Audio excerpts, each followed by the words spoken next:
Hey everybody, Joe Dog here. Welcome to Stupid O'Clock. Go ahead and bring John and Dan in here. Uh, sort of just saw some breaking, well, not really breaking news, but it's, a couple hours old. The Kentucky Derby was today, and Uh-huh. it had a long shot winner, 80 to 1. 80 to 1. Minimum bet at the Kentucky Derby, $50. And if you bet on this long shot winner, what would you have gained? $4,000. That's the minimum bet. Ooh. That would have paid for your trip to Kentucky Derby right there. Yeah. Yeah, that might pay for the gas. Yeah. When I was stationed at Fort Knox, I went to one Kentucky Derby, and it was pretty fun. But it's so crowded, you really can't see it. You have to watch all the screens and everything. Well, And they say the infield of the Kentucky Derby makes the infield of Talladega look like a church meeting. Because everybody's drinking. well, yeah, that's traditional. I mean, Yeah, but it makes the infield of Talladega look like a church meeting. hmm. And Talladega has its own jail. It has its own lockup. Hey, Hey, Bill. I made it.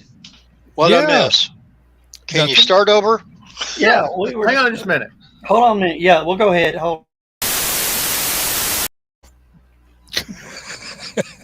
Wow, that was quick.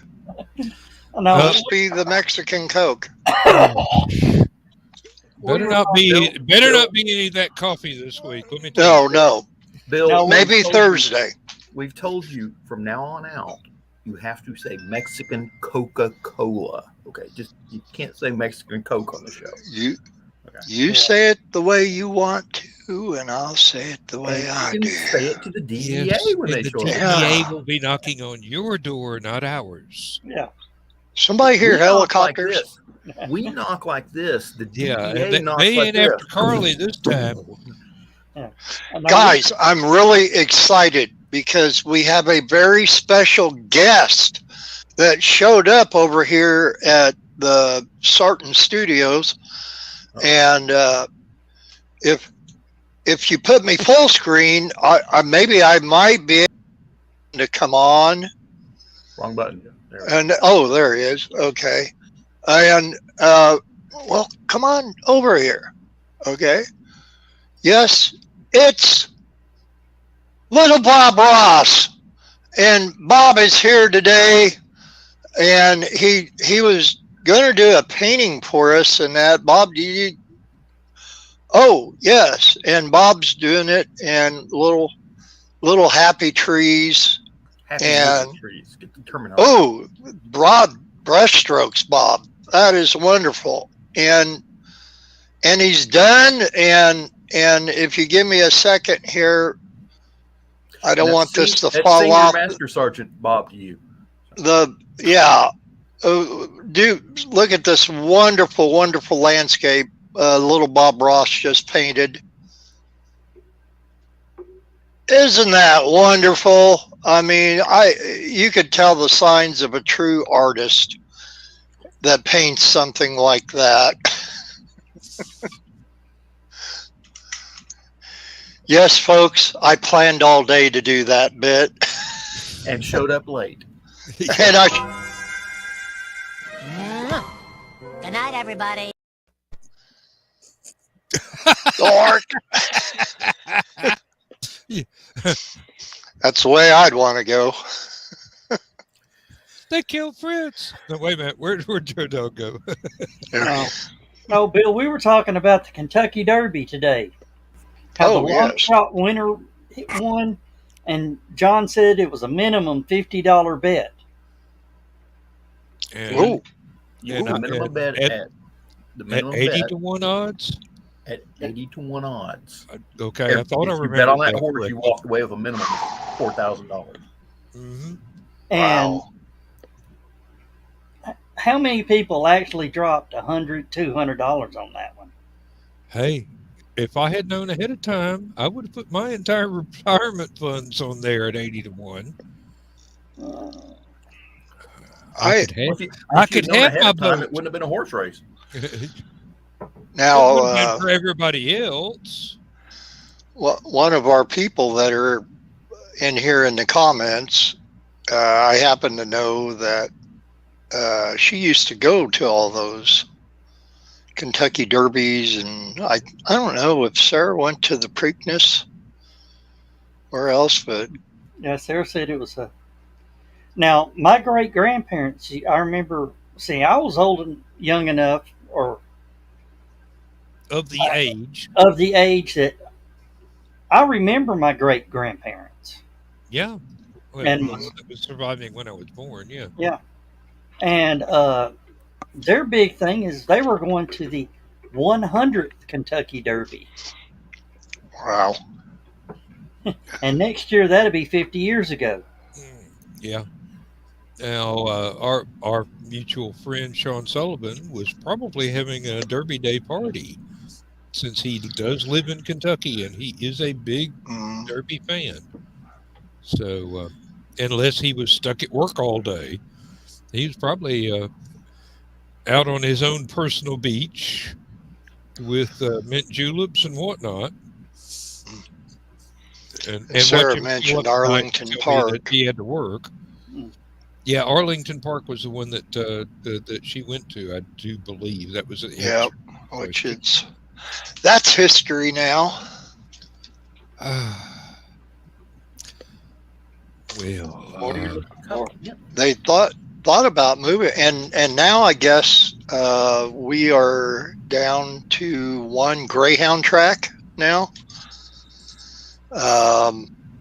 I'm thinking it's in Cindy Kep territory. Well, there are no in Iowa. There's no Greyhound tracks in Florida anymore. Right. Yeah. This is the last existing one, and if I heard the story correctly, that it's not long for this world either. are they doing? It's either Ohio or Iowa. Are they doing away with that, claiming it's animal cruelty? Because greyhounds love to run. Yeah.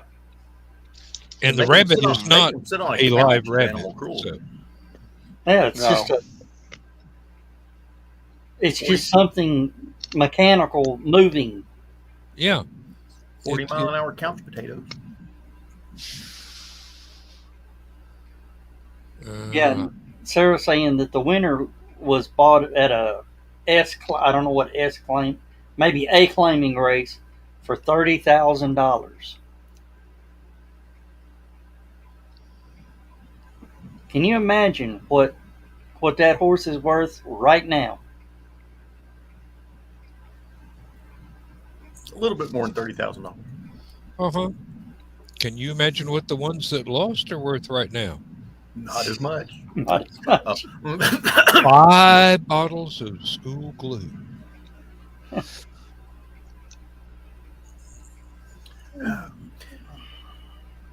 Tragic news today. Oh. What? Ernest Tubbs record store in Nashville closed today. For the last time. Been open since 1947. Oh, wow. He is the guy. He is the first person to bring an electric guitar onto the stage at the Grand Ole Opry. Uh-huh. Yeah. Good Lord, that's the end of an era right there. Yep. They used to have a show in there, like every Saturday, and they did the last one tonight. What's the Judy's? What's the bar up there that everybody plays? Oh, now you've asked me a question. The Bluebird Cafe, or yeah, Bluebird. Oh, okay. Bluebird is struggling right now. Oh, that's tragic. So that's what I miss about the old Nashville network. They used to have Bless you. It was a show called an evening with the artist or artist roundtable at Yeah. the Bluebird Cafe, Yeah. and I remember that. You got to hear the what the big classic country hits were by the artist that wrote it and the way it was played as a demo. Yeah. And that, yeah, instead of what you heard on the radio, it Yeah. was the original composer and how Yeah. they performed it. Yeah. Yeah. Those, And the those, way the big stars, the first time they heard it, that's the way they heard it. uh-huh. Yeah. Ernest Tubbs Record Shop used to have the thing called the Midnight Jamboree. Mm. Um, The world is changing. Yep. I'm not sure I like it that much. A lot of stuff. Oh, Steve Ellis. Hey, Steve. Hey, Steve, how you doing? I thought y'all said Steve Dallas, and I thought the guy from Bloom County was here. Mm. Mm, not as such. No. Okay. Speaking of the, if excuse me, let me collect my thoughts for a second. My mouth was outrunning my brain for a change. Okay. Go ahead. Is the show Austin City Limits still in production, or has that come to a screeching halt a long time ago? I believe there is still a version of it. There's still a version of it, but I think it went hiatus during COVID. Oh, okay. Or they went to whatever, best of type format. Yeah. Well, when we got away from broadcast TV and started doing streaming only, we lost access to PBS, which is the only place that we had ever seen it before. Since we're not, it's a PBS show. Yep, we were not anywhere near Texas, so we wouldn't be able to see it any other way. But now it's rare that you can actually link up to somebody who is streaming a PBS station anymore, because that's evidently that's not easy to license for streaming. So yeah, because of all the artists that are on it. Oh well, I mean not just Austin City Limits, but everything on PBS. PBS itself is not easily obtainable to streaming services. So and I wish it was.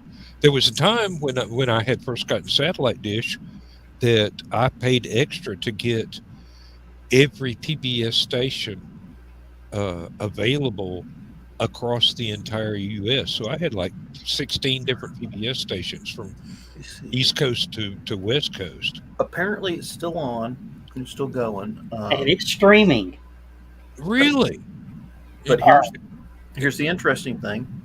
They have a Austin City Limits radio was launched in Austin on 97.1 FM using a leased high-definition radio search channel, which means that you could probably go to that radio station on the internet and listen to it too. Huh. And Dan, I'm sending you the link right now personally. Okay, thank you. That will be really neat. Yeah, okay, I see it in there. Thank you very much. That's one of the things on PBS that I really, really missed when we shut off the TV. That and a few of the very, I don't want to say niche, but sort of specialty shows that were available on the few broadcast channels that were worth watching. I mean, we had 500 channels, and maybe 6 of them anybody would want to be paying attention to, and it's a different 6 for everybody. There are some shows I really miss and are only available as clips on YouTube now, and then long after the fact. So, I Oh, do. did you say you had like Direct TV or whatever, or Dish Net? We used to have Dish Network, Okay, but now Direct TV is now has a streaming service. It's hmm, like $64 a month. yeah, that's more than what we pay for Netflix, BritBox, and everything else, Disney combined. Yeah, but it gives you all your local channels and everything too. Don't care. Uh, Believe me, there's nothing happen locally except for PBS, which I would really, and weather, and I can get the Weather Channel on the computer. So, well, not the Weather Channel, but I can actually see the local weather um, on the computer for nothing. So, the bad thing is that when we cut off the TV, uh, our local PBS station started sending Lindsay uh, nastygrams about you're no longer subscribing and paying us monthly bonus checks and whatnot. And she's going, yeah, well, I'm not watching you anymore because you're not online. So there, but it's been 2 years now, and they're still sending her notices saying she needs to pay for a PBS station that she cannot access in any way, shape, or form. Hmm. Uh, you know, sorry. Uh, you should have had something less than 500 channels with only three we were interested in. Um, well, I actually had more than three. I mean, I had at least that many cartoon channels that I like to watch, but those were bundled together in packages with other things that I do not really need 600 shopping networks. You know,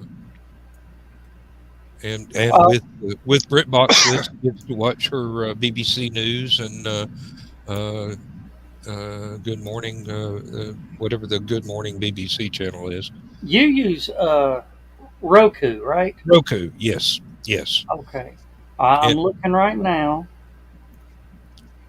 well, I mean, I've turned all of that over to Lindsay. If uh, we're going to take the old Roku stick and put a TV in the bedroom, Yeah, and we got a deluxe Roku box for the TV in the living room because the stick overheated yeah. and would shut itself off because it's too small to radiate the kind of heat it generates. And putting it behind the TV, it It overheats. Oh yeah, it really did. Even if you use an extension cable for the USB Yeah. hookup, it still overheats. You almost have to have that thing, the stick, in a refrigerator for it to not overheat. Now, So, did you know? especially in Georgia. Did you Uh, know PBS has its own streaming app? I did not. It does, and it's available on Roku's. And how much is it? I don't know. I'm trying to find that out.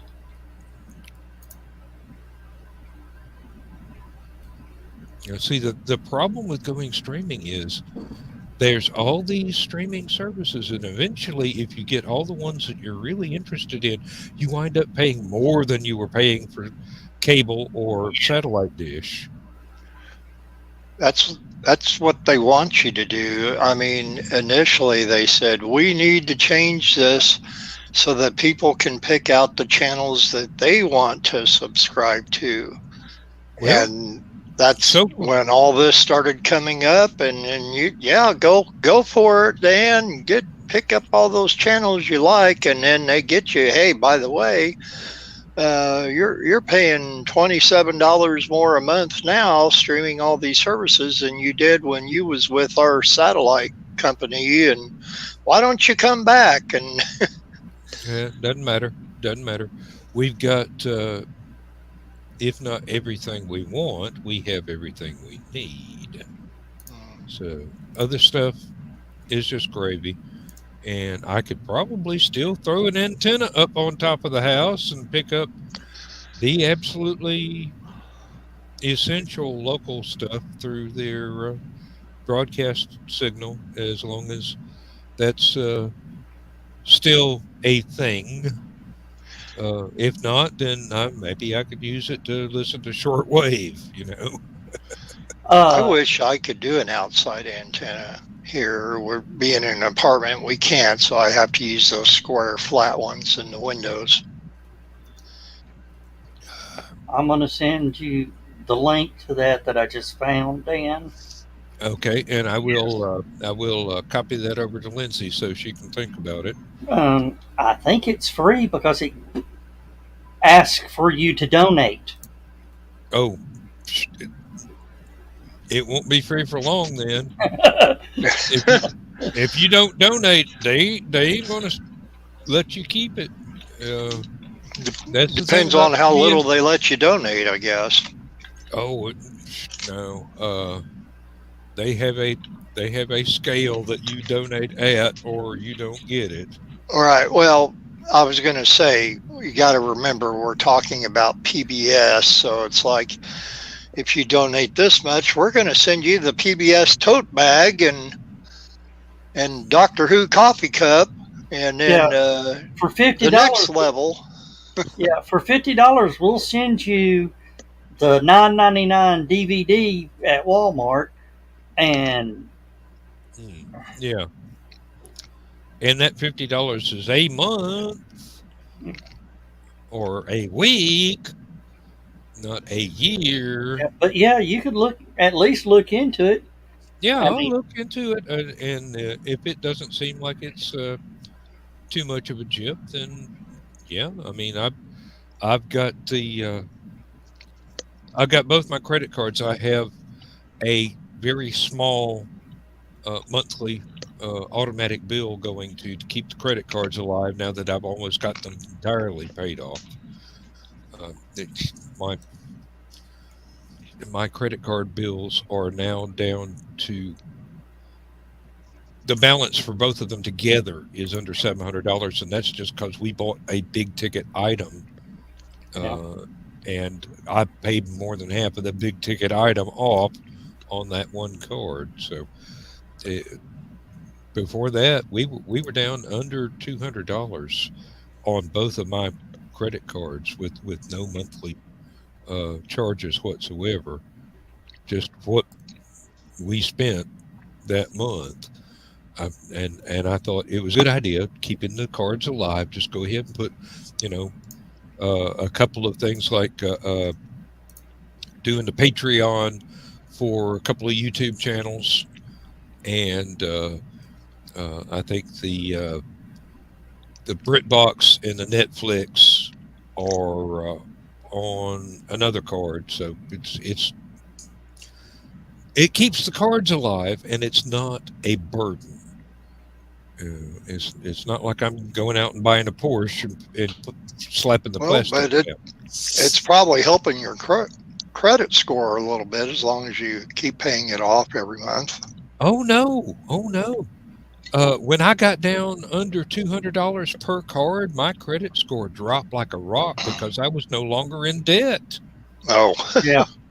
You have to have a dozen cards and all of them maxed out, and then your credit score is perfect. But if you pay everything off and you've got money in the bank, your credit score is garbage because you don't owe anybody anything. 1989, friend of mine who just recently passed away, he went out to buy a new IROC convertible. And he went to the local Chevy dealership and went in to talk to the person and said, yes, I want a red convertible, black interior, black top. Guys, yeah, we can set you up. What else you want? He told him a few other things he wanted. This was his very first brand new car that he was ever going to buy. And he was in his late 20s, so he thought that was pretty cool that somebody that young could buy a brand new car, but buy a brand new IROC convertible, at that. Yeah, really. And so this guy, hey, Ryan, this guy is really, the salesman is really getting excited, boy, big commission here coming up. And my friend says, yeah. He says, well, go ahead and write it off. He says, and tell me how much I owe. And he says, well, I got it worked out to a monthly payment that I think that you could probably live with. He said, I'm not interested in that. Well, we can do another payment that could be a little bit cheaper if that one's going to be a little too much. He said, no, you don't understand. I don't want to make a monthly payment. I want to pay and in cash. And he had saved up for years, and just he had a separate account just for his car. So anyway, if I was doing that, I would be saying, I want to pay in cash. I want to pay in pennies. Yeah. Here's a truck full. Well, to hear him say that he wanted to pay in cash, I think that salesman, he might have as well told the salesman that he would pay in pennies, because he was just overwrought with anger and everything else. And he kept needling my friend to reconsider and, think of how much money you'll save and that you'll have every month by just paying this out. He says, no, he says, the interests are going to kill me. And the salesman did not mention one time, about my commission and that. And finally, he bugged my friend to the point. He says, "Look, I can go to the competition. Do you want the sale or not?" And then that's what got him to go through with the sale. Really? There's another dealer next door. Do you want my money, or you want me to walk away? Well, they say when you're going in to buy a car, if you're going to pay it off that day, you do not say it. You let them fill out the paperwork. You let them go through all the things and say, how much are you going to do for your down payment? Then you pull out the cashier's check and say, I'm going to use this right here for my down payment. I would like my change. And at that point in time, you've already signed all the papers. Uh-huh. They go. And the nasty thing to do would be to make sure that the cashier's check is $10,000 over what price you negotiated for the vehicle. No, you don't want to hit them that hard, but you want to hit them about $1,000. Joe, you're a whole lot nicer guy than I am. I want to hit him up for 10 grand over. Well, it's all that does is piss them off, and they drag their feet for the point that they're going to get that 10 grand. Yeah. Oh. But you sign the papers before you tell them how much you're going to, how you're paying. And I know a lot of people that go ahead and take the loan and then pay the loan off the next day. Yeah, in one lump sum. Yeah, go ahead. Don't even wait for the first month to go by. Just go to the bank the next day. What the dealerships, they make their money off the loan. They don't make their money off the car. Mm-hmm. That's why they don't. That's why they want you. The salesman makes his commission when he moves the vehicle. The dealership makes their money off the loan, because the bank will bump the interest up 0.5%. Oh, I forgot to put my glasses on. And then the dealership gets that 0.5%. Yeah. They get you coming and going. Now, I noticed that um, a Facebook friend of mine, and probably y'all, Stephen Chapman, he has just bought one of those Can-Am three-wheel motorcycles. And I was looking at that and I'm going, I am totally jealous. That's the only kind of motorcycle my wife has said that she will let me buy to ride because it's as big as a Volkswagen and it's stable enough to where, three wheels, there's two in front and one in the back. It's stable enough to where as long as nobody runs into you, you're not going to have a wreck. Get the black one and get you a Batman outfit. No, I was actually thinking of get one and go to one of the military surplus things and get one of the old Bell helicopter bubbles and put over it. Oh, now which was it? Was it the Can-Am? Yeah, Okay. The Can-Am sits up more like a motorcycle. Have you it heard? is a motorcycle. Have you heard of the Razor? Yes, I have. Believe me, if it comes to three-wheeled automobiles, I have studied them intensely. There's a really neat one called a Scorpion, but I'm not sure. It looks a little bit like they have exceeded the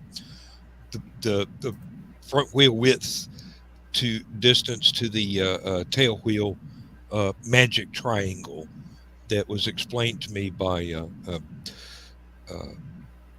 the fellow that designed the Tri-Magnum, Robert Q. Riley. He and I had a long telephone conversation one time about his Tri-Magnum design and about hovercrafts and things like that. I had called to order the blueprints, and he just happened to pick up the phone. I mean, this is like calling to order a Tesla, and you get to talk to Elon. Yeah. Now, do you know who? Can-Am and Razor are the same company. They're built at the same by the same company. Okay. Polaris. Polaris has a slingshot. Yeah, the slingshot. That's the one. That, Get yeah, the Batman outfit. slingshots. The slingshot. Yeah, slingshot holds the record on Tail of the Dragon for whatever vehicle. Okay. Dan, you've heard of the Tail of the Dragon. I've heard of it, but I can't remember what the details are right now. Yeah, they're fighting over control. Yeah, that does look like it should be a Batmobile.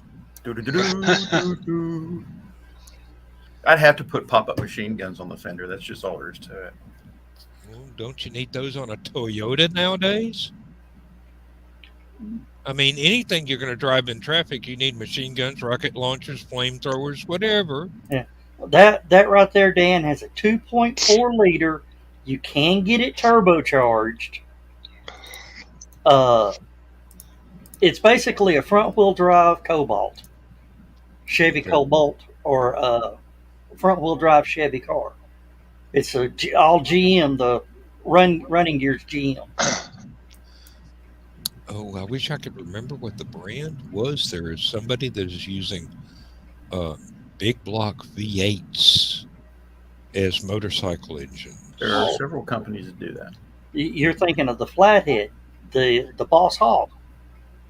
I'm not sure if that's exactly what I mean, but there is some, and I have seen some of them. The one that I saw was not the biggest model available. It was using a Chevy 327 V8 as the power plant, and this is just a normal. Well, I hesitate to say normal, but this was just a motorcycle, two wheels, and I mean, the engine looked wider than. Well, I hate to say this; it sounds cruel, but the engine actually looked wider than the driver. And he's a big old boy. He was a big old boy. I went to high school with him. Yeah, he's a big old boy. I'll tell you, they're death traps because of the way they got the engines in them, they you don't want to really goose it at speed because the engine torque will lay it down. Yeah, I was thinking about that, and I was also thinking about the actual heat generation of an engine that size. They're great to You, ride in the winter. yeah, you would absolutely roast in stop and go traffic in the summertime. You would Yeah. die just from sitting on it. I would think that there would have to be some sort of reflective material underneath the seat or something to kind of deflect that heat. I didn't see nothing like that on this one that was actually being driven. Of course, this was in the wintertime, or at least late fall. But it sounded great, but I'm not one of those that like loud mufflers. I mean, if I had a Harley, I wouldn't be knocking the baffles out of the mufflers to make it louder. Loud pipe saves lives, Dan. Yeah. Yeah, so does defensive driving. Yeah. Well, And I'm not quiet engines save hearing.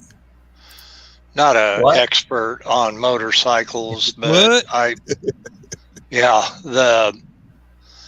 the experts over at Ride Apart, I guess they concluded that Batman's motorcycle in the Batman movie is supposedly a Harley Davidson FL Softail front end, and I guess the website also states that the bike uses upside down forks off the Fat Bob, confirming that the bike is clearly a vehicle of many, many parts. So it's I'm guessing maybe Johnny Cash built that bike.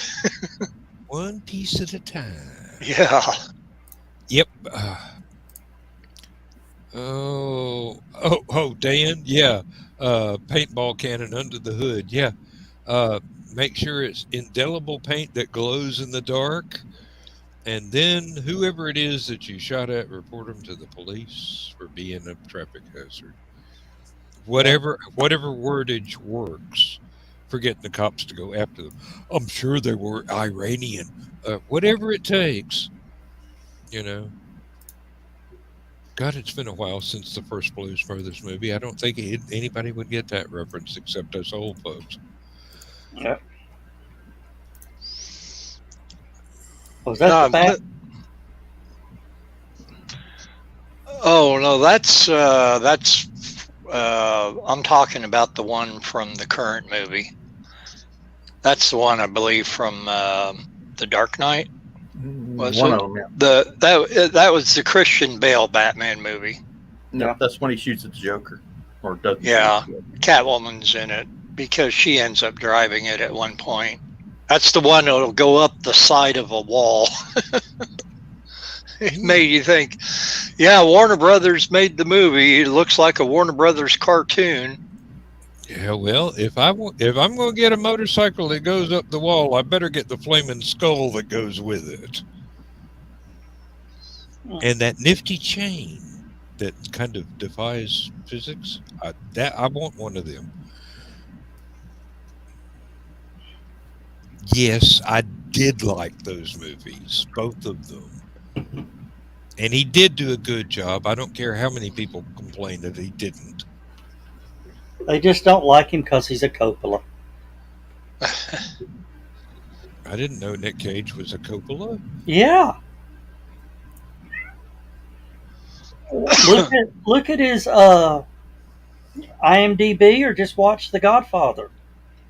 Nick Cage is in The Godfather? Yeah. As Nicholas Coppola. Take your word for it. I still think this is a Rickroll. John. As soon as Dan said that, that made me think of Scooby-Doo. Rickroll. I've known you long enough, Joe Dog. Everything you say, I'm going to be skeptical until I actually see the proof. John's on Well, there. since we... Go ahead. Well, I'm not going to say anything now. Oh, Do your own damn Google search. Well, see, if I do it, he won't believe me. yes. Well, I No. actually just proved myself right because I kept thinking, this new Batmobile in the new Batman movie looks more normal in a sense, and we have somebody that drives a smoke gray brand new Dodge Charger with red trim and reflectors and tail lights and everything, and I'm like, damn, that looks like the Batmobile. And that's supposedly Dan, see? I Dan see Dark? it. Dan I Dark? see it. Oh, okay. I'll take that as independent confirmation. And yes, you have my apologies for not believing you. His actual name is Nicholas Kim Coppola. Mm-hmm. But I don't believe he was ever in any of the Godfather movies. He was a little kid. He would have been a really little kid in The Godfather, if not even Well, just born. I'm going to the fridge. I shall return. Well, I found out beanie weenies and ravioli is not a good combination. Really? Yeah. 2 cans of beanie weenie, and I opened the microwave, and there was a ravioli that somebody cooked that didn't eat, so I just dumped it on top of the beanie weenies, heated it all up together, and paying the piper right now. If I ever had any questions of your sanity, Joe Dog, they have just been answered.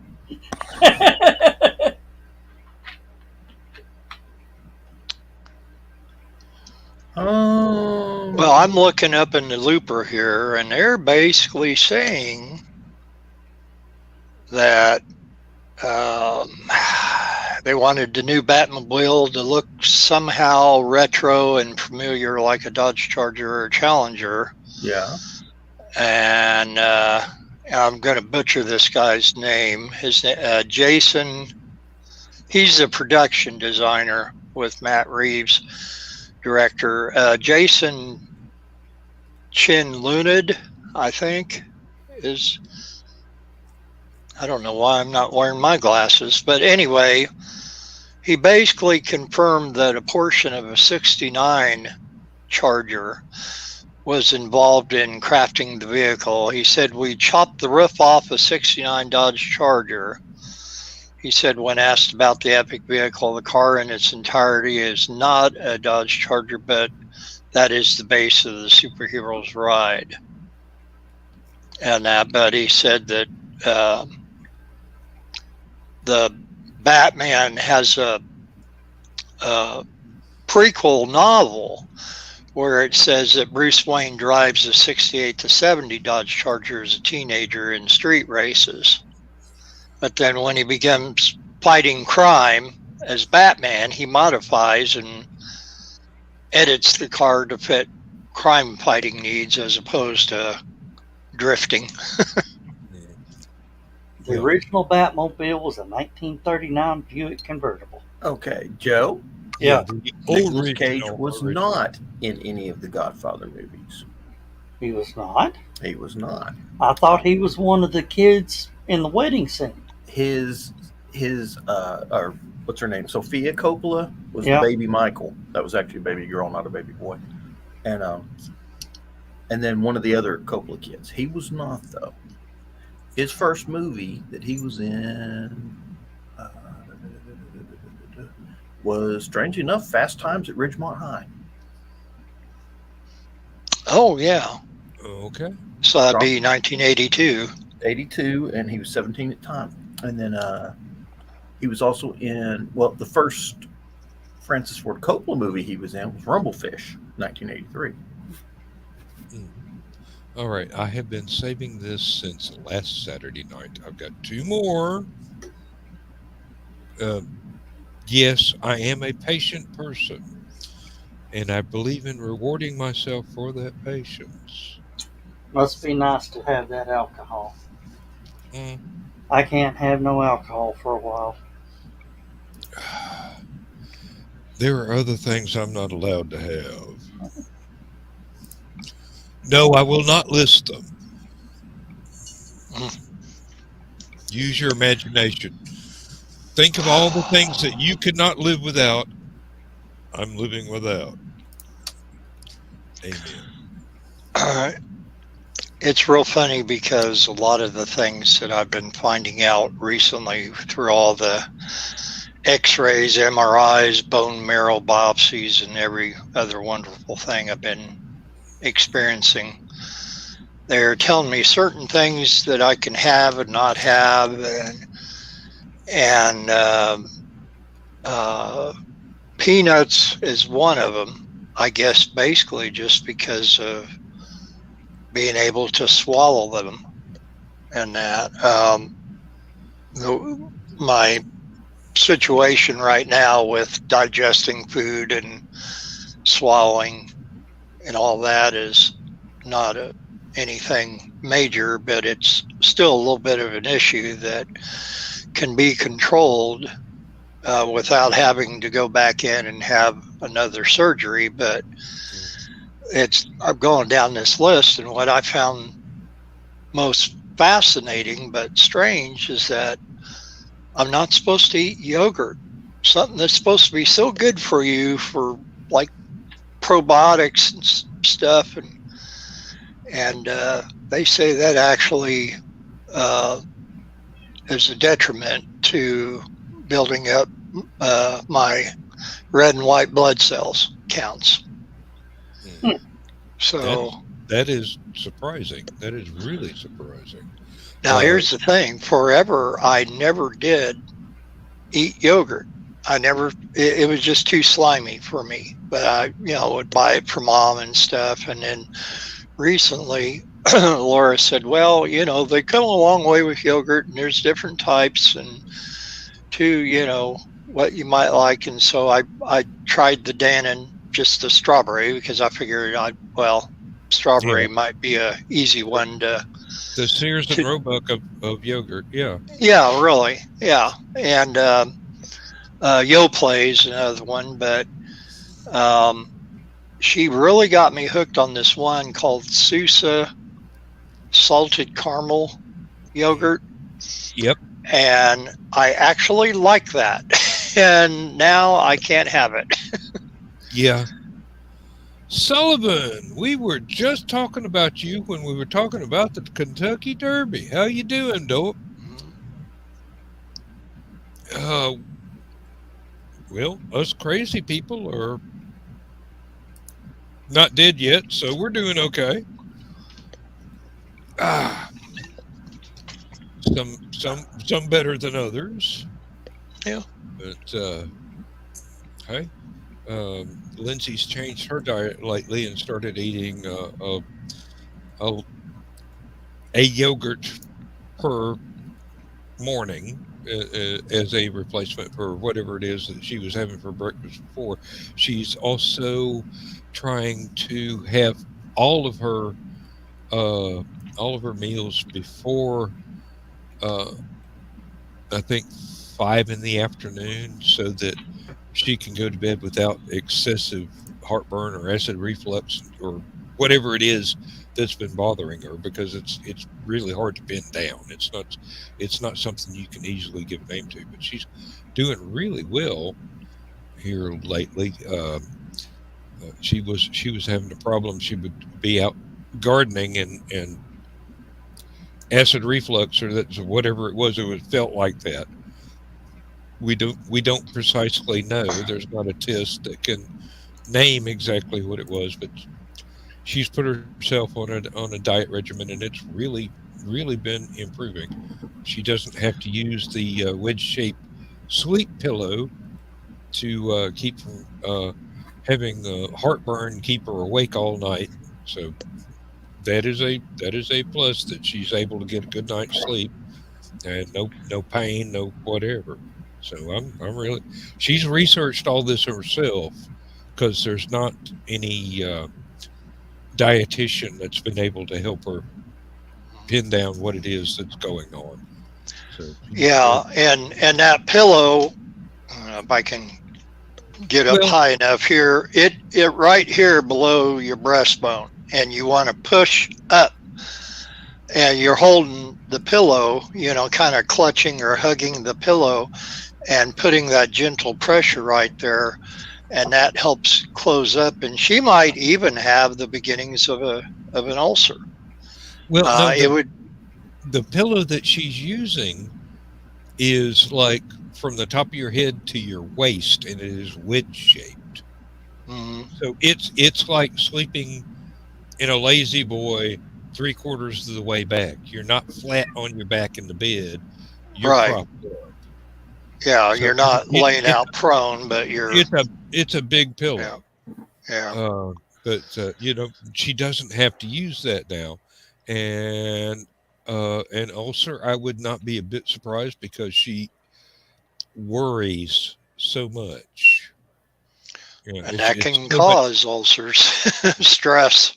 It's so much stress. Yeah, I'm trying to get her to where she will relax, but no, the real world keeps interfering and making her stress. So that's and Dan says, I do believe that is the brand of yogurt that she has been eating, Okio's, Hmm. and Yeah, so yeah. they're pretty Uh, popular. well, it actually I've had a couple. She's had spares that she's put in my lunch, and they do taste really really good. And I have been for years. Yogurt was one of the things that I really enjoyed as an occasional treat, if not a regular part of a breakfast meal. But there was a day when I would have a bowl of granola and dump a container of yogurt into it instead of milk, and it went to town. Hmm. Uh, I mean that may not be um, the city boy equal to cornbread and buttermilk, but believe me, it was good. It's funny how your taste will change after a while. Certain things that you really Oh, loved. tell me about it. I used to love bologna sandwiches when I was a kid. Now I can't stand this stuff. I don't know how that happened. I mean, there's Your I can't. brain's finally registering to what's in it. Hey, Same as that's what happened with me and hot same. dogs. Yeah, well, I mean, sawdust. What else? I mean, it's filler. Sawdust. Yeah. Um,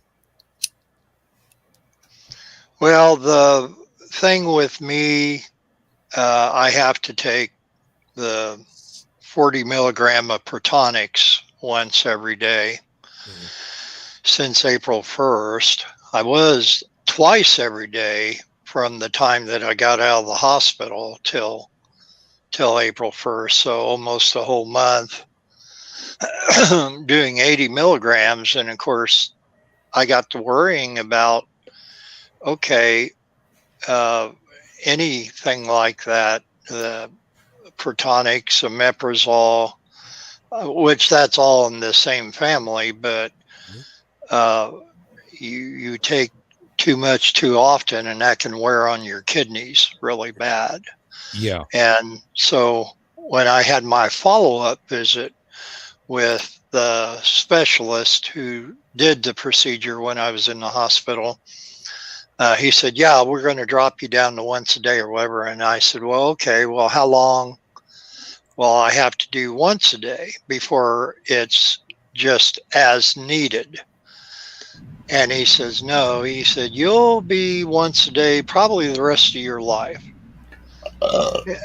He said, it will not, Bless you. 40 milligrams once a day will not affect your kidneys. And he said, that's like, taking a baby aspirin every day. So it's not going to do that much, which I can't take baby aspirin because I'm on blood thinners, but Well, that's what the baby aspirin would be for. That was what was recommended to me when yeah. people thought I had high blood pressure. not medical people, but just ordinary people. And I'm going, yeah, well, uh, blood thinners, I've got you covered. Um, yeah, and it tastes much better than the little orange baby aspirins. Let me tell you. Well, baby might not think so, but All right, guys. I hate to do this. I'm I'm running out of air. I'm gonna have to tap out. all right. Well, me and John have got it. We'll um, end the show on We do. time. And all right, John. If you don't, I do. Um, But yeah, I appreciate everybody tuning in. Again, I'm having some health issues I'm having to work through right now, so I'm gonna have to tap out. I'll know some more by Wednesday night, and I'll be letting you guys know as soon as I find out. all right. You take care. Okay. All right, Yeah. I'll holler at y'all later. No. Okay. Good See you, night. Joe Dog. If you want to bring Sean in, just keep him in line, Dan. How the am I supposed to do that? All right, well, just don't get me banned. How am I supposed to do that? Bill's here. I mean, you're asking for the impossible. Get Bill and Sean in the same room. Yeah. All right, but yeah, good night, everybody. I appreciate y'all, and we'll see y'all Thursday night. Take care. Take care. No, I'm just Coca-Cola caffeinated tonight, so it should be Oh. all right. Really, I shouldn't have been drinking this because I have to tap out in an hour when the show does end. Tomorrow being Mother's Day, we've got some plans, but Oh yeah, Mother's Day. Yeah. I've got Mother's Day. I got to do a few of them myself, actually. Let me see if I've still got this. I'm going to have to check before I hit the enter button, Mr. Sullivan. Yes, that is the right link. So give me just a second and bingo. There we go. There's your clickable link, Sean. Mhm. Come on in and step in for just, well, however long you got to spare. And notice I'm leaving Mr. Scarborough in the driver's seat. He looks like he's in the back seat taking a nap. He's not taking a nap. I got alcohol and comfy chair. Hey, that really did a wonder for me earlier tonight. I just barely woke up in time to get into the show. I had been working on stuff online all day. I was supposed to go and mow the yard. That never happened. Woke up at 10:30 going, is this still Saturday? Or do I have to go to work in 30 minutes? Yeah. It wound up being just in time for tonight's show. Well, Dan, as you would say, I have to take 3 steps or maybe a few more, and I shall be right back. All righty. We shall be waiting.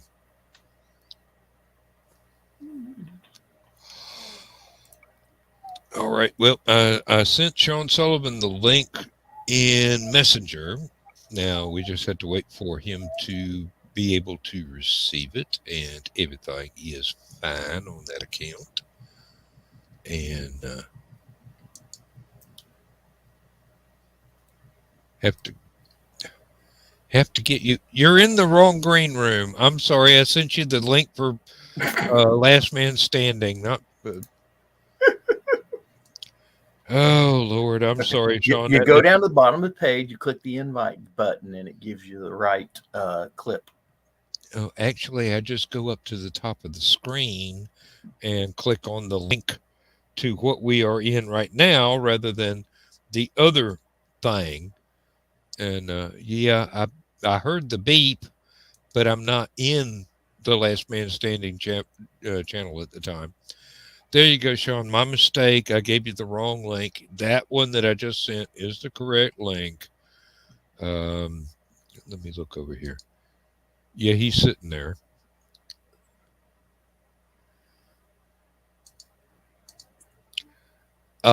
Check your instant messenger again. I had sent you the link to Last Man Standing rather than Stupid O'Clock. Wow, He has links to 2 different shows, and he sent you Yep. the one to the show that's on after this one and not the show we're on right now. So Yep. you got to back Good. out of this one and then go into the new link. You, Click on the other link and we'll be fine.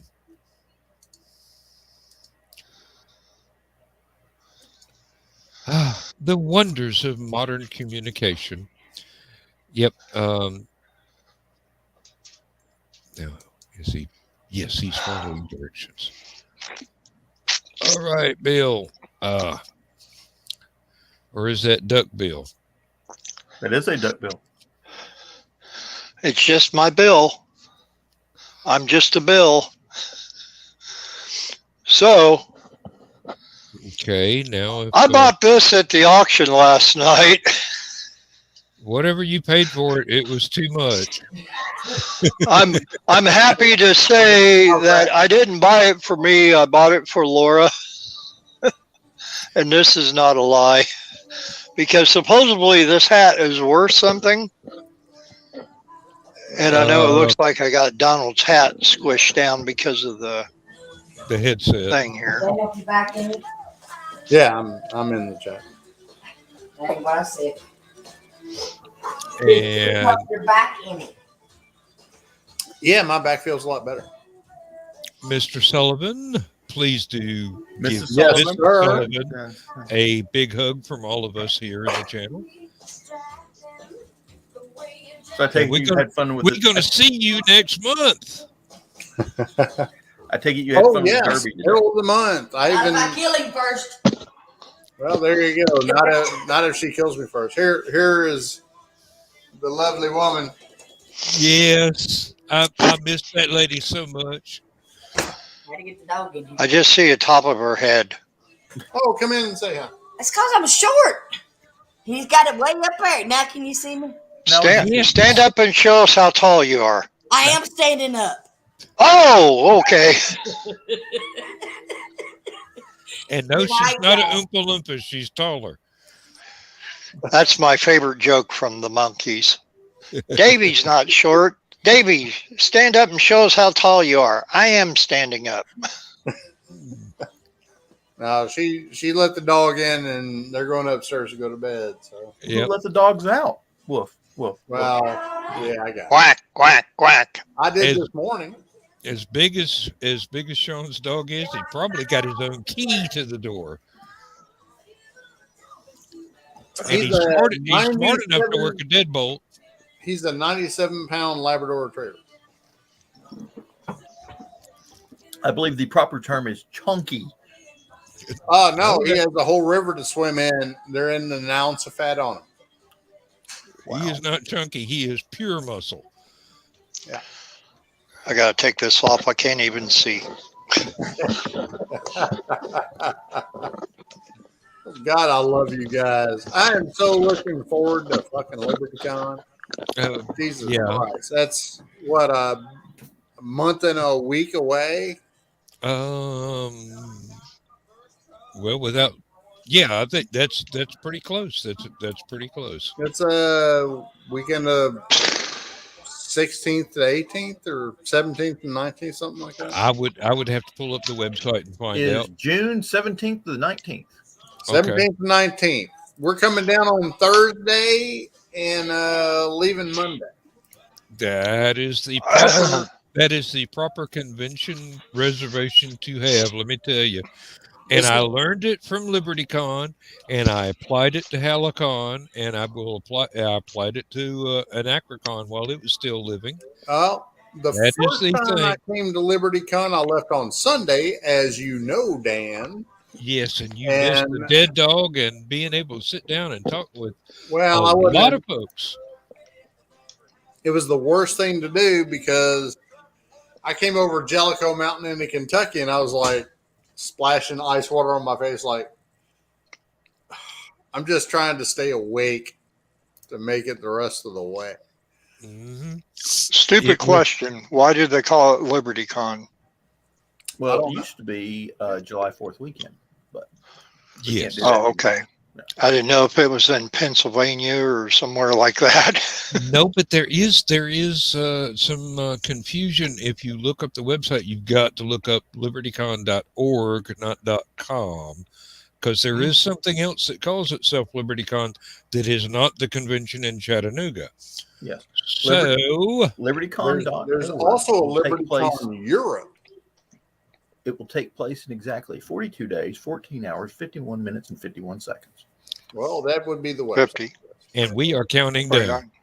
49, 45. 44, Yep. 43. And Monday morning when I go to work, I will be filling out my vacation request for Thursday and Friday of that week, and then the following Monday, so that we can get there on time and under budget. I will tell you, the last time I went to LibertyCon, I didn't realize that the smoke break place was right next to where the you pull up to drag all your shit in. And I look out the window of my truck, and there's Dan standing there. I'm like, how the fuck did you know I was going to get here at this exact time? But he was outside smoking a cigarette and saw my truck pull in. So Really? I mean, I just finished at least a 3-hour drive, if not 3.5. And believe me, it's a 4.5-hour drive from Frankfurt to Chattanooga. after driving up Highway 75 from Atlanta, even though we didn't go on 285, I needed a beer and a cigarette as soon as I got in the hotel grounds. Let me tell you,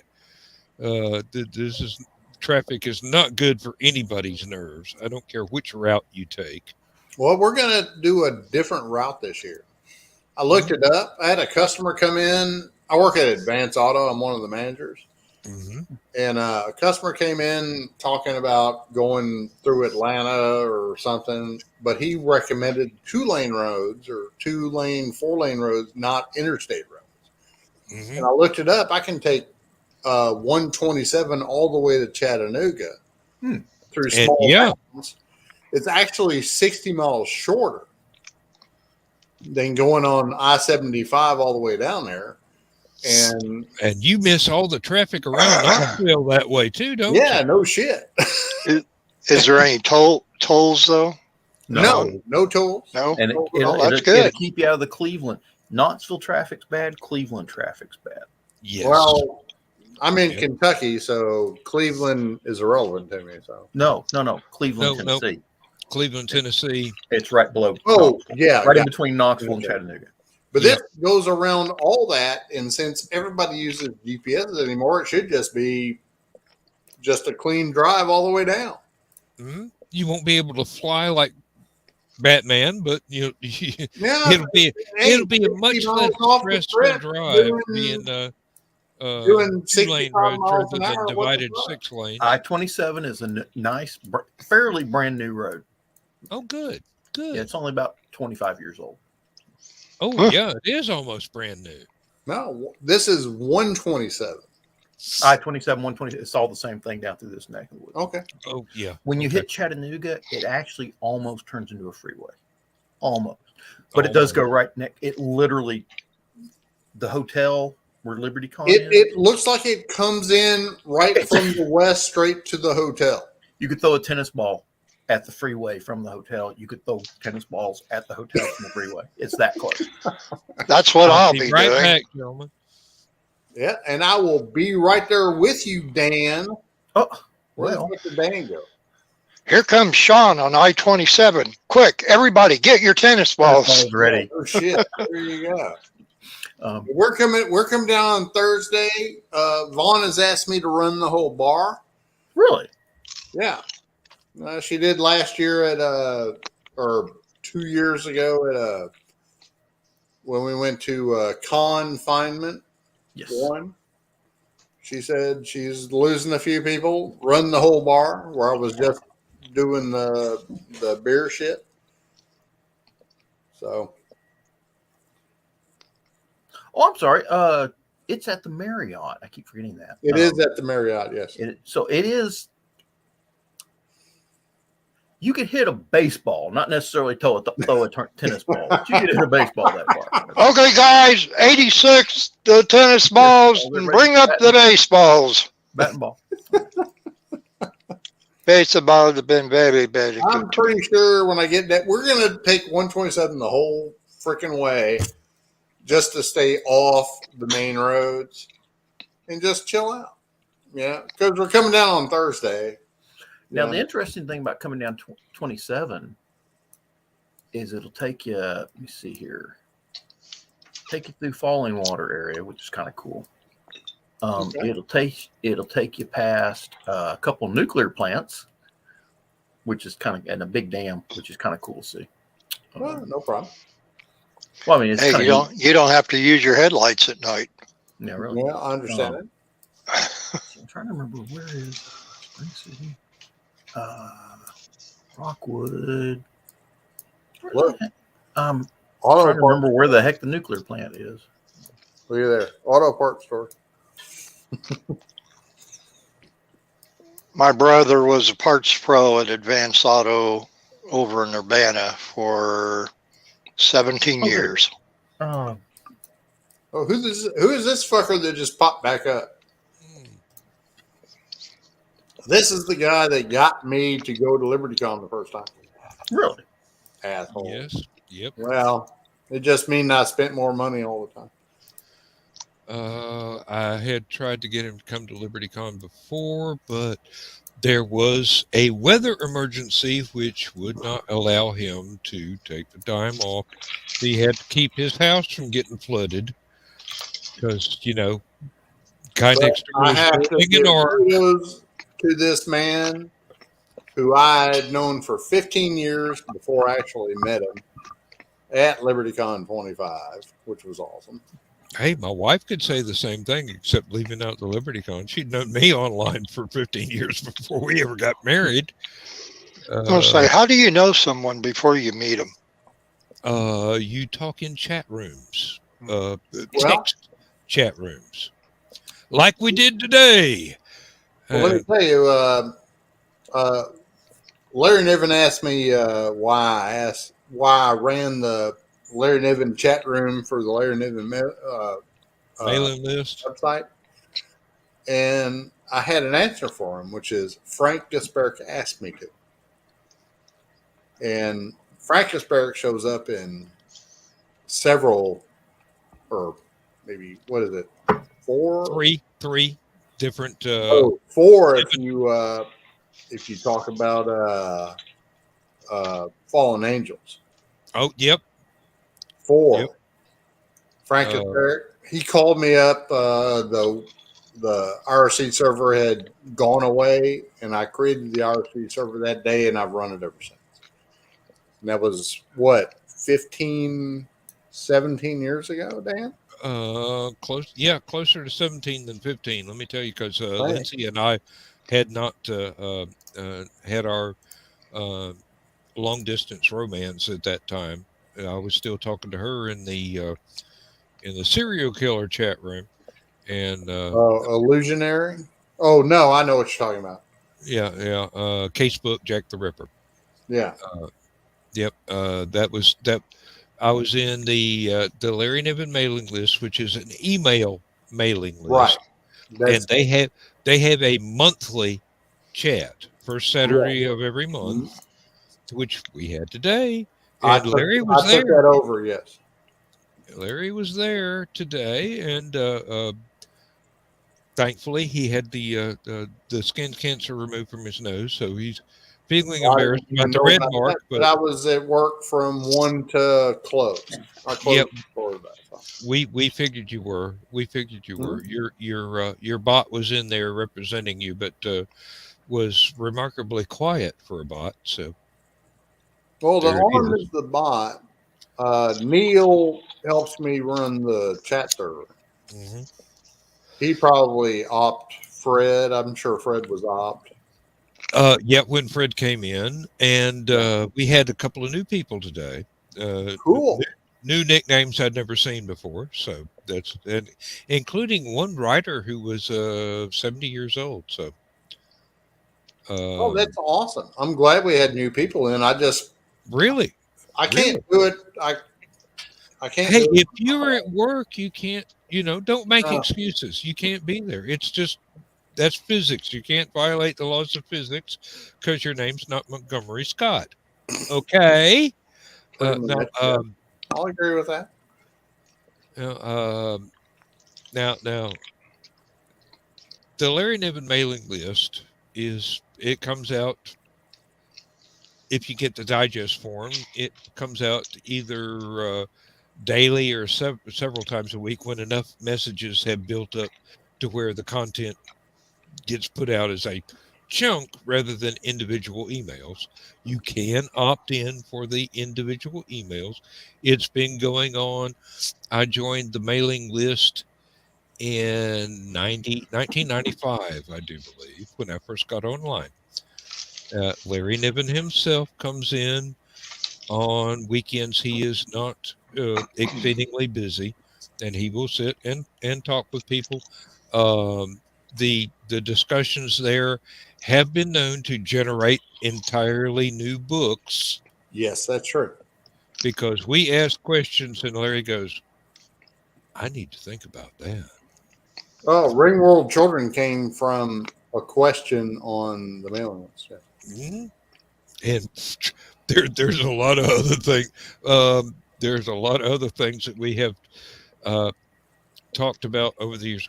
If you look up the definition of topic drift in the online encyclopedia, you will see the illustration says, "See Larry Niven mailing list," because Yeah. that's what we do best.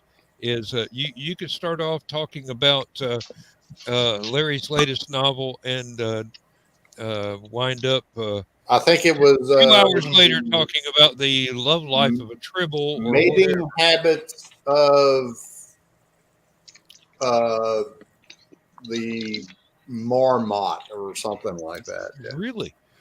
And there are people I on think there. that's what's in the actual online dictionary.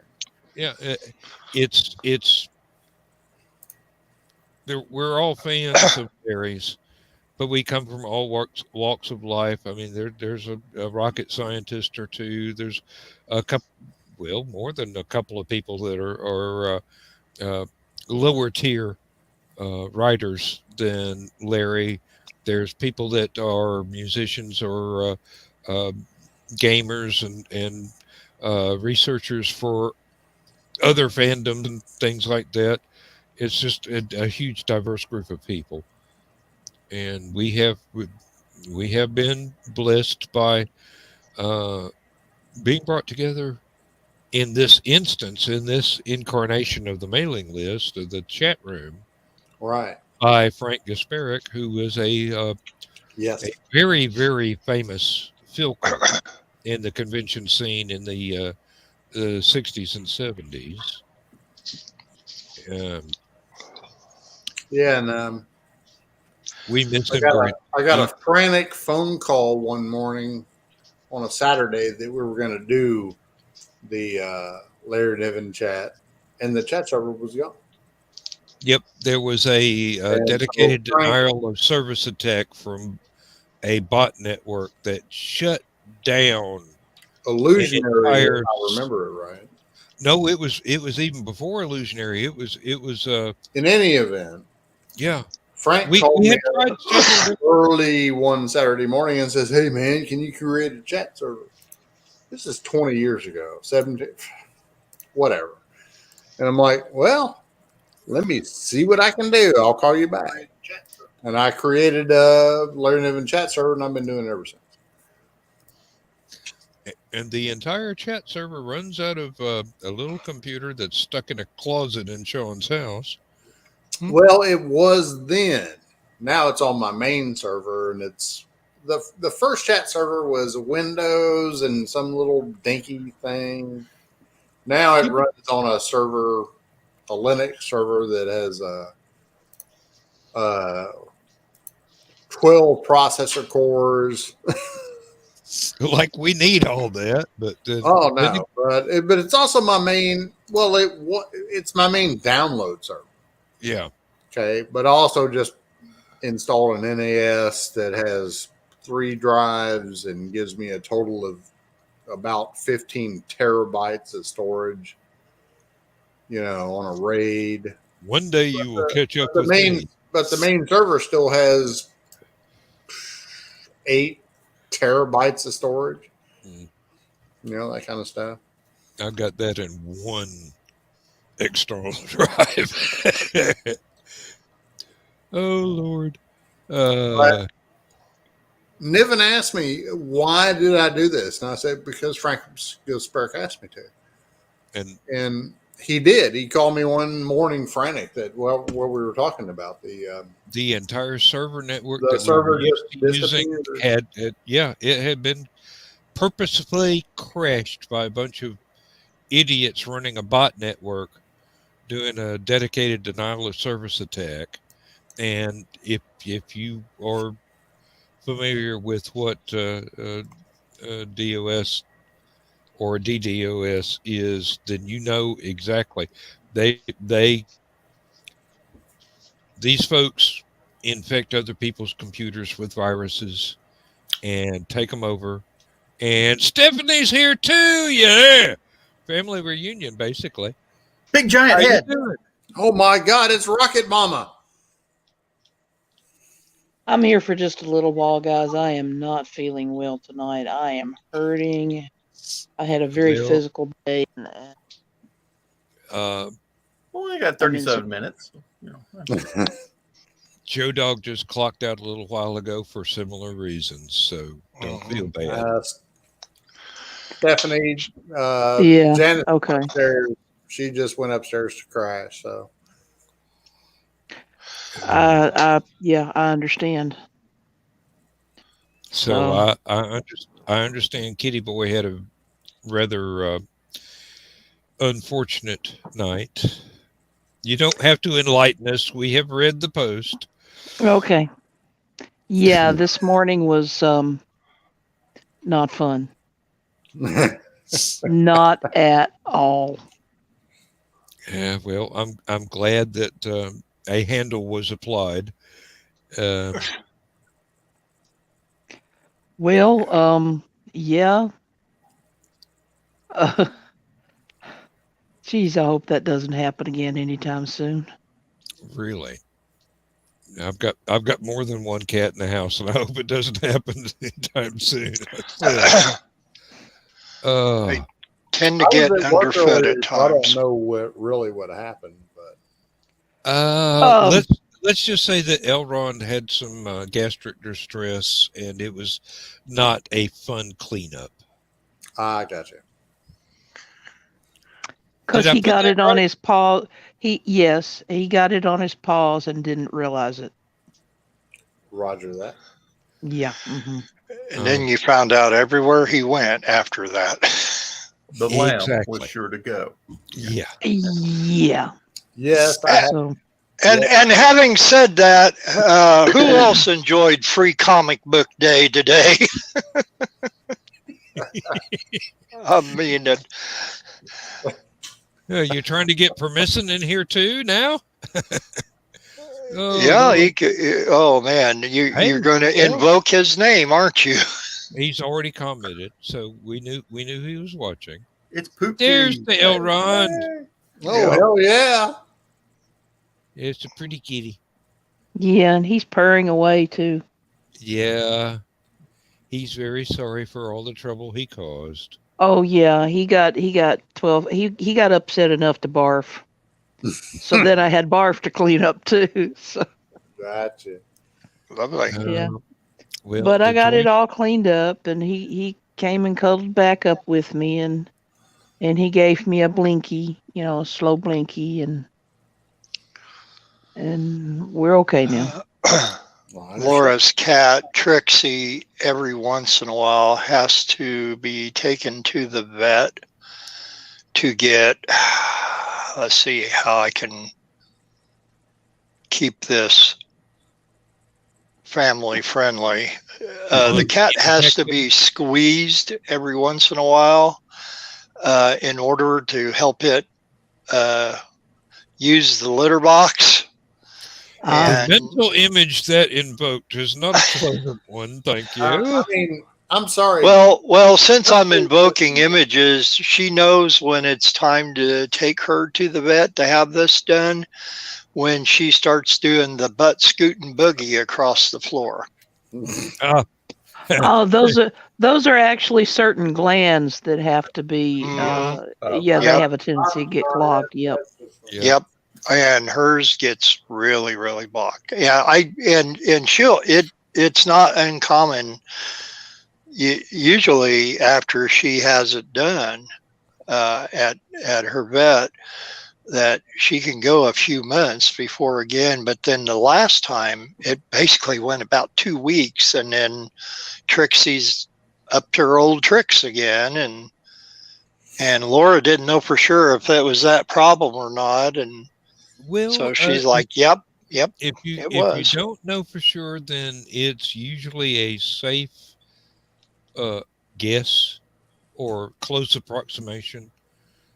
The joys of pet ownership. This is about the time in the Niven chat that we would be changing the topic at the top of the screen to follow along with the topic drift.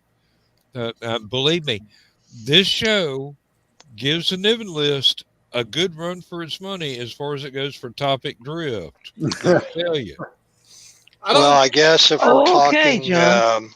I don't get to do the IRC chat that often anymore because I'm working all the time.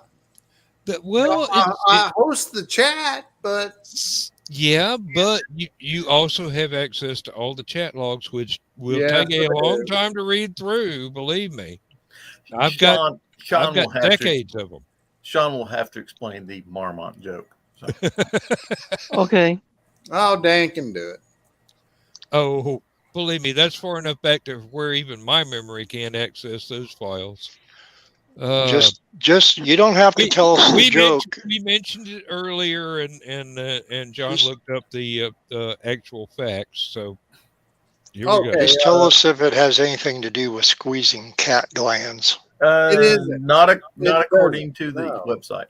No.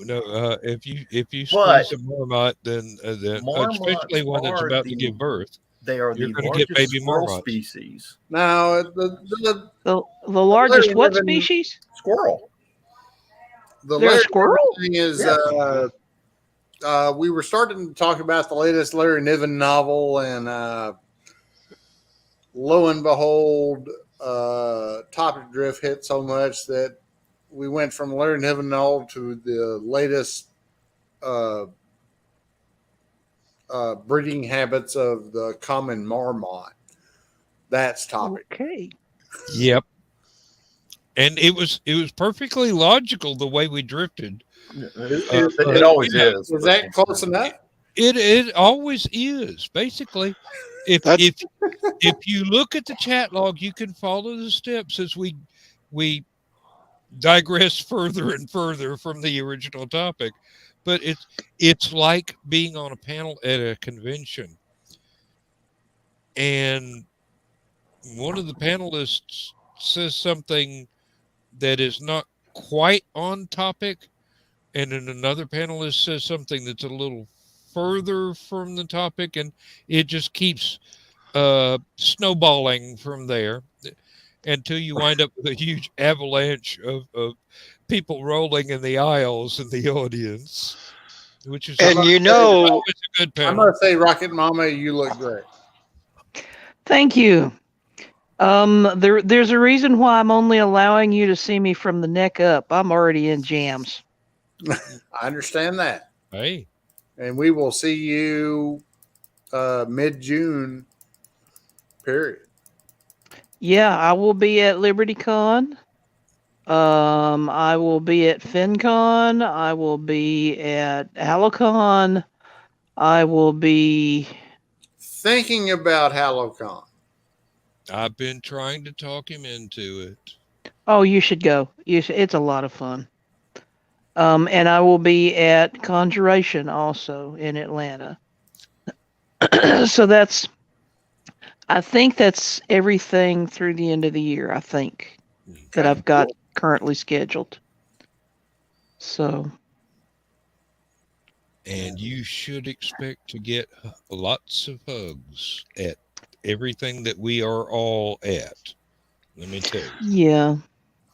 I'm just not a con person. I'm not even on parole. I mean, as far as that goes, but no, seriously, I have never You've been been on probation as long as I've known you in this chat room. Yeah. Let me tell you. Well, yeah, double secret probation. I know that happened way back in 1978.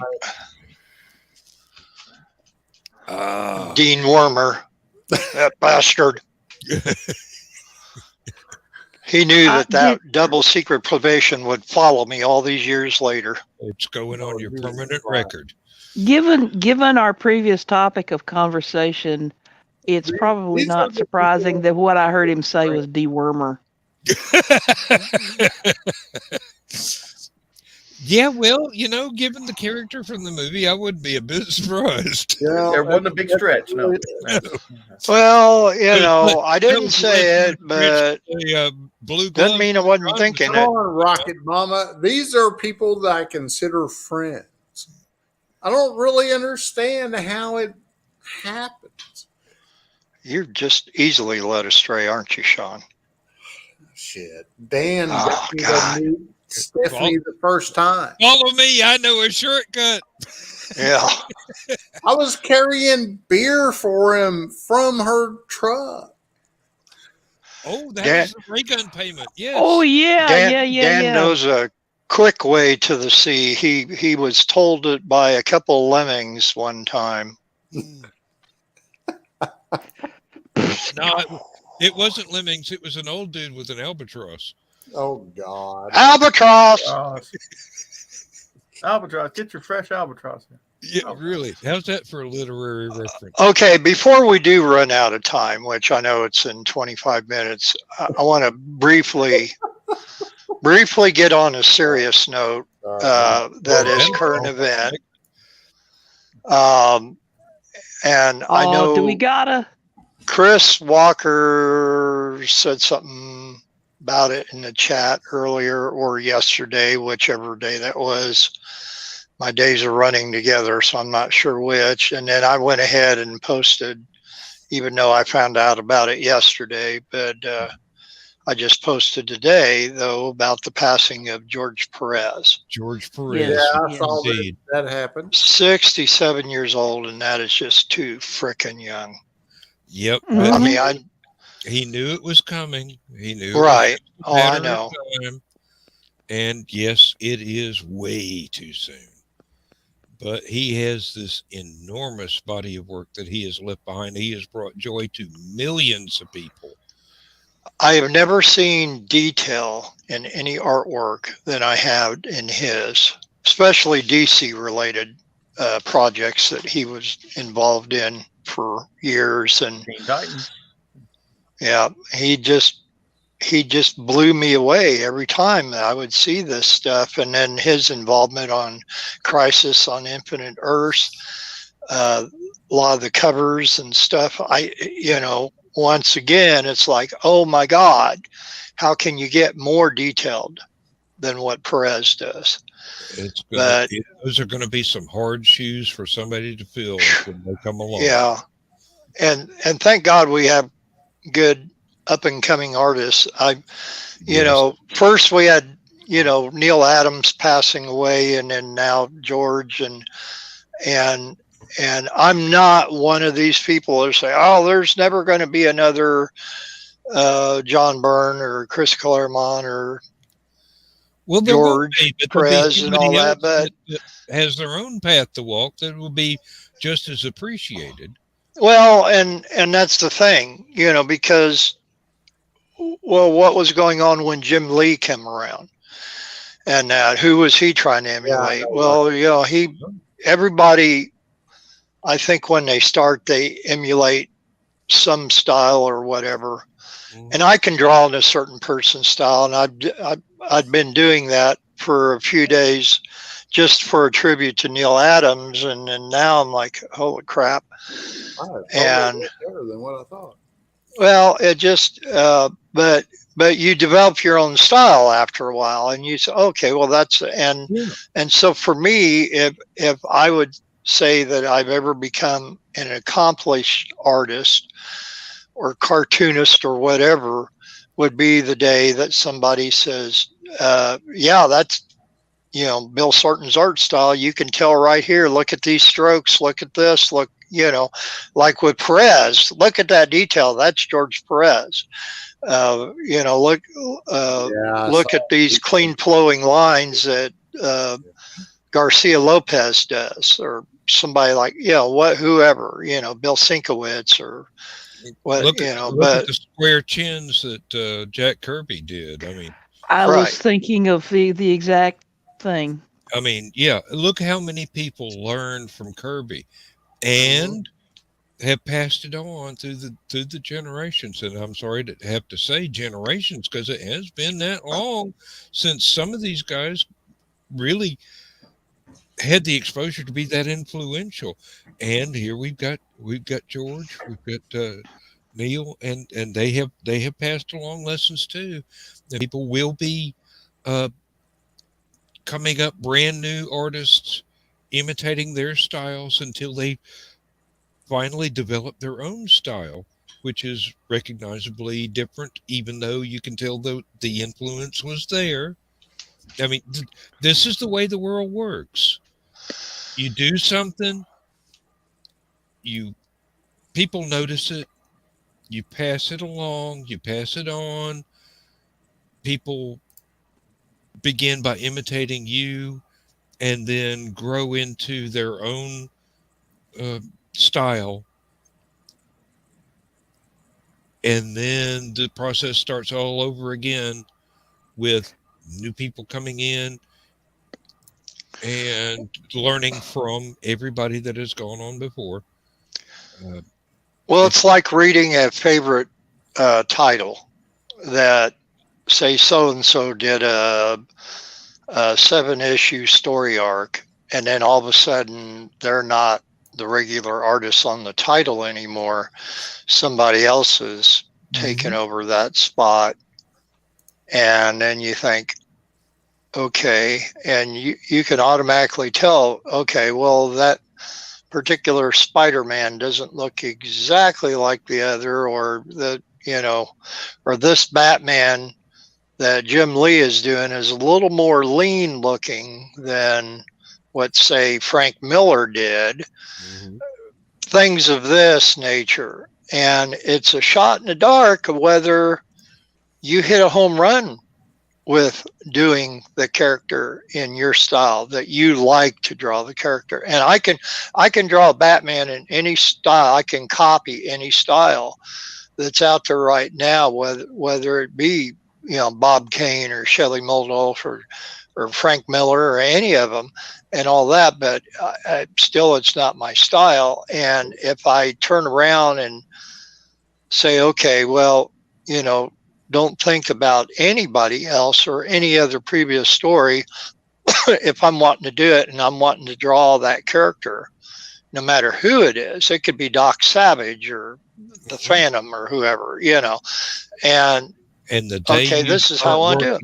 In your own style rather than copying somebody else's, you will have learned from those other people, but you're making something uniquely your own. That's when you graduated into the big leagues. Well, you're not always going to like the same stuff from the same artists any more than you would like the same stuff from the same authors of the books that you read.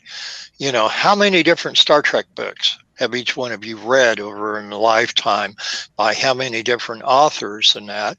And you could probably pick out maybe at least one or two that whenever they come out with a new Star Trek novel or related, whatever, that would be one that you're looking forward to purchasing and reading. At least 3 of them are on my Facebook friends list. So. Peter David ruled the Star Trek and DS9 stuff. I mean, he captured the characters so perfectly that's the way you got. It was true to the mythos. Yeah. Correct. Yeah. And I've that's the started kind of out. thing, if you're writing a tie-in novel for an established well, television or movie property, if you're writing a tie-in novel, that's what you want, is to have such a good handle on the characters that the readers cannot tell that from what they've seen on the screen. Oh, The that's characters like, are so with Star Wars. What's his name? Timothy Zahn I knew you were going to say that. Yes, with with Thrawn. well, you know where I'm going. Yeah, and that's Splinter in the actually Mind's Eye. The three he did. Alan Dean Foster, Splinter in the Mind's Eye. Yes, indeed. Yeah, that was way before, but yeah, I agree with that. Yeah. But Well, Timothy Zahn with what is it? Oh shit, I can't remember the name of the books all of a sudden. Well, I couldn't tell you the name of the books. With But it's three. the first the main bad guy in Timothy's books was General Thrawn. Well, Thrawn, yes. Yeah, I mean there were But several. those three books, you read them Then he went on. and the movies in your mind as you're reading. Yeah. my first exposure to reading any Star Trek books was since you mentioned Alan Dean Foster, his and James Blish's the numbered Star Trek novels that were James Blish is taken good. from The ones that the became the episodes. cartoons? Yeah, The original. And I became a big James Blish fan beyond Star Trek because of that.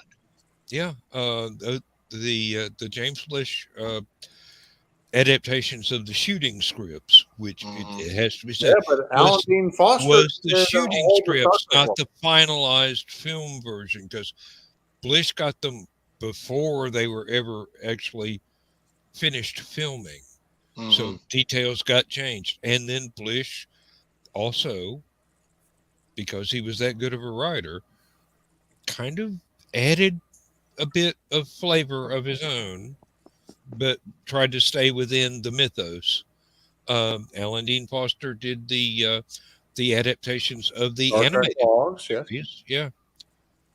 And once again, because he's such a good writer, there were additional details that were not part of the scripting of the thing. But hey, yeah, that's all I would read for years. And when I was over at Carl and Donna's house one day, and Carl was showing me his library, all the Star Trek, and I'm like, yep, there's James Blish stuff and that. And I said, do you have any of the Star Trek photo novels where they use the actual cells from the TV series and that to use in the book to kind of make it look like a comic book, and they called it photo novels, and he had those too.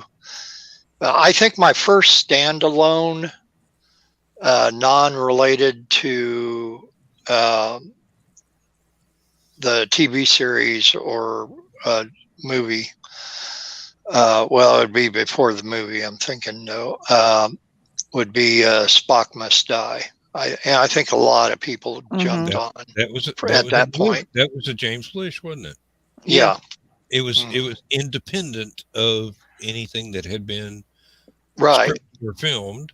And he got to show off his chops a little bit more with Spock Must Die than he did on the numbered novels. Very good grasp of the characters, and it was an excellent book, and a lot of people enjoyed it, and some people did not, and that is just fine, because that's the way fandom should work.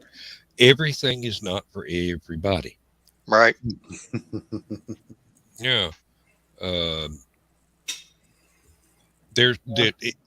It is a salad bar. You can pick and choose what you like and what you don't like, and you can walk away with a full plate of stuff you enjoy, and not have to complain about other people not enjoying the same things.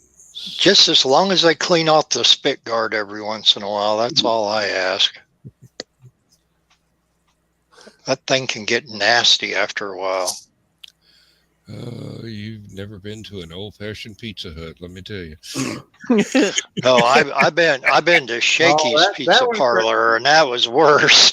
Looks like that cracked Rocket Mama up a little bit too. Oh, I miss Shakey's. We had a really good Shakey's here in Chattanooga. I miss Shoney's Big Boy sometimes, but I don't cry about it. Janice and I are so looking forward to seeing Rocket Mama next month. It's unfucking believable. When they pulled the Big Boy statue From the Shoney's restaurants? out, the one holding the big cheeseburger, okay. Mhm. When they pulled that out from in front of the Golden Gateway Plaza, they showed it on the news. I literally cried because I can remember all the times I'd been in there and playing on the Big Boy statue right out front. So yeah, there are some icons of a specific age that, albeit trivial to the greater flow of history, they still have so much meaning that you can be brought to tears by their becoming passé and being removed. Yeah, somewhere in one of my boxes packed away, I do still own a Big Boy rubber bank that is basically the statue of Bob's Big Boy.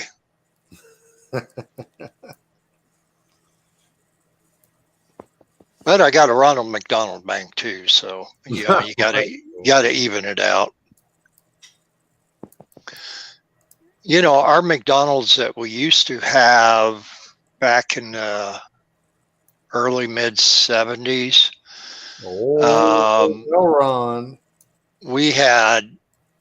It was basically a school themed McDonald's, and all the local school names would be put up around the inside, and there would be photos and stuff. And if Carl and Donna were out here tonight, they could actually add to that. But they actually had a Ronald McDonald statue, and I remember he was sitting on a bench, and you could sit on the bench next to Ronald McDonald and have your picture taken. I remember that. Yeah. I am 53 years old, so yeah, I do remember. youngin. Yeah. Snapper. I'm going to be 60 in July. It's hard to believe. Whippersnapper. I'll be 54 come late November. So I just I don't turned know. 56 in April. And Rocket Mama ain't gonna say nothing. My oldest daughter is 52, so shut up. I think Dan here is the only person that is older than I am. really, how old are Really? you, Rocket Mama? Now, a lady never tells. Yeah, really. Well, you go, no problem. But we can joke about it. I gave you enough of a hint that you've got an idea there. Uh-huh. So I'm trying to think of in Miracle on 34th Street when they've asked Kris Kringle Well, I know where you're going. his age, and he said something about older than his teeth, but younger than something else, and I can't remember how it goes now. He said, I'm older in my teeth, a little bit younger in my tongue. Okay. If I remember correctly. Well, let's just say that I had to wait around for a while for dirt to be invented. Yeah, I think I showed up about the time it was. So a little bit older than me, so there you go. Yeah, Just a little bit. I love all of you anyway. It's a meaningless amount. Let me tell you. Yeah, it is. It's totally meaningless. It's all about what you feel anyway. So Yes, you're only as young as you. I've heard another Well, my blip back's there. hurting, Really? been It's all hurting. about how you a bit, feel? Oh my God, I'm screwed. Oh, tell me about it. Especially John's tonight, I'm hurting. said he's screwed. and Chris just popped into Last Man Standing instead of Stupid O'Clock. So come on, Chris. He's getting ready. He says, "Hell, we only got 7 minutes." Well, I mean, Oh my seriously. God. Now, Stephanie, I couldn't imagine them even bringing me in here. Yeah. well, we do whenever you're available. Somebody had to babysit you. Well, I guess that's true. Janice went to bed. We were stuck with her. Yep. And she's bitching at me saying, "Shut this shit off so you can go to bed."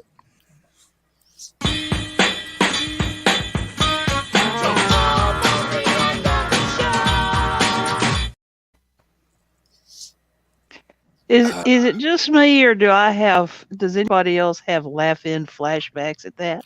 That is exactly why I love playing it. is Oh, that okay. laughing. That is exactly what it's from. as Wait, far as wait. I Hold know. it still, Bob. Hold it still. There we go. Whoop, there's Chris.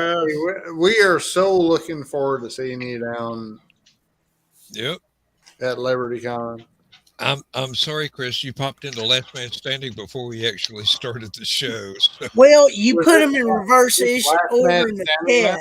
Yeah, well, Chris, we had a drinking game for every time that Sean said LibertyCon to take a drink, but Sean was the only one that kept keeping taking a drink. I think he was doing it on purpose.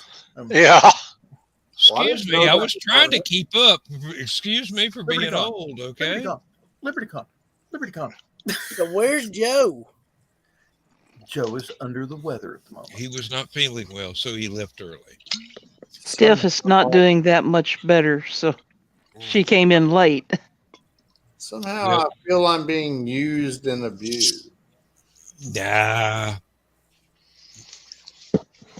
I have no clue what you're talking about. I think you're ducking the issue, Bill. What? Me? Oh, come now. I got to be careful with this because this is not my hat. Yeah. Can you tell it's not my size? You'll grow into it. I used to be a much bigger Bill. Yeah, well, you got. But I've lost weight. Actually, I bought my first pair of size 38 waist Levi's 505s today. A year ago today, I would have wore a size 46. Wow. Comfortably. Yeah. So, yeah. Somebody lost some weight. A I little probably bit. found it. As long as it's a healthy method of weight loss, then that's great. Well, that's what we've been trying to determine with whether or not fun biopsies and everything else, and I will. Biopsy and fun ever go together. Well, you just got to use your imagination a little bit more, Dan. And there ain't nothing wrong with my imagination. No, I've got a healthy respect for pain and fun. I thought you were an author now, Dan. Come on. When you see a challenge. But anyway, no, Monday morning, Bill, I have to go talk to the doctor. You can count me an author when you buy one of my books, okay? Until then, I'm just this guy that you know. Actually, bought several on Kindle. Damn, that's another book. I don't know how to read. No, I can't either. Well, you know, if you got pictures in it, yeah. Okay, we got to deal with now that you just press the button and they read the book to you. You don't actually have to use your eyes at all to find the button. Yeah, one of them is. They do have Audible. Is an audio book, so yeah, there you go. cute And girl that's doing really good. I mean, the artwork of Bill Sartain. names. Okay, I got 3 minutes till Last Man Standing. It's Yeah. No, a seriously, who's this really cute girl doing the artwork of Bill Sartain? Cute girl. Well, I don't know. That's what I'm saying. You seen a cute girl drawing it? Yeah, with a hat with a duck on top. Well, Oh, yeah, this is Laura's hat. I better well, so much for set that down over there because it will soon be sold on eBay in her This is- store. So much I for- hate to say this, but this is the part of the show where we tell everybody good night. So it's been nice. night, having you. everybody. Thanks for Stephanie for showing up. Sean, thanks for stepping in. Thanks to due to Joe's absence. And Go to Chris, Last thanks for Man stopping by. Standing if you want to see something Last better Man than Standing, this. yes, immediately after You want this me to show. come in there? Janice is bitching at me that I need to go to bed. So Well, much as I will miss you in Last Man Standing, you better listen to your wife if you want a happy life. That is. zap me the link anyway, Dan, and I most likely will not show up. Well, it's in the Stupid O'Clock chat, which you've already got links for. So Good night, Dan. Good night, Dan. good night. I've got to go start the other thing. I'll Go be start your other thing. Good I'll night, finish this one everybody. for you. Well, good just night, bad boy. give me and I may or may not show up. Good Bye, night, con people. Dios, amigos. Have fun. Good night, John Boy.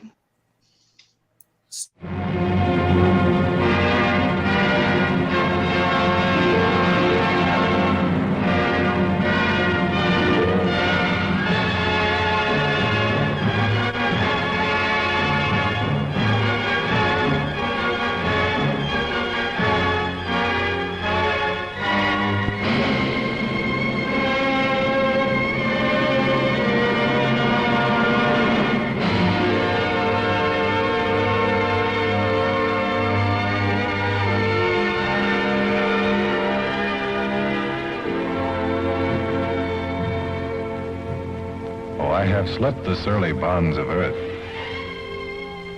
and danced the skies on laughter-silvered wings. Sunward I've climbed and joined the tumbling mirth of sun-split clouds and done 100 things you have not dreamed of. Wheeled and soared and swung high in the sunlit silence. Hovering there, I've chased the shouting wind along and flung my eager craft through footless halls of air. Up, up the long, delirious, burning blue, I've topped the windswept heights with easy grace, when never lark nor even eagle flew. And while with silent, lifting mind, I've trod the high, untrespassed sanctity of space, put out my hand and touched the face of God.